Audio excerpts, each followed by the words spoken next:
ان شہید بچوں کو یہ بتانا چاہتا ہوں کہ جو بچے آج اپنے والدین کو، اپنے اساتذہ کو،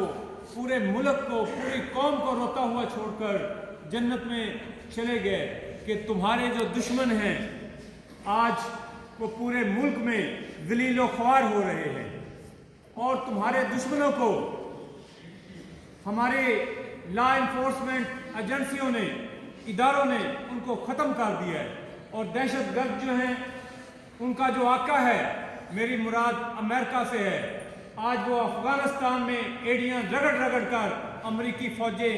مر رہی ہیں، اور امریکہ کے پریزیڈنٹ نے اپنی فوجیں جو ہیں وہ افغانستان سے بھی واپس نکالنے کا اعلان کر دیا ہے۔ اب صرف ان کی 8,000 فوجی جو ہیں وہ افغانستان میں رہ جائیں گے۔ ان بچوں کو ہم بتانا چاہتے ہیں کہ آپ نے جو قربانی دی، اس سے ہمارا ملک جو ہے وہ دہشت گردی سے پاک ہو چکا ہے، اور رہی کھئی کسر جو ہے وہ بھی ہماری افواج جو ہیں، ہماری ایجنسیاں جو ہیں، ہمارے ادارے جو ہیں وہ نکال رہے ہیں۔ اب میں اظہار خیال کی دعوت دے رہا ہوں سر ظفر اقبال انجم صاحب۔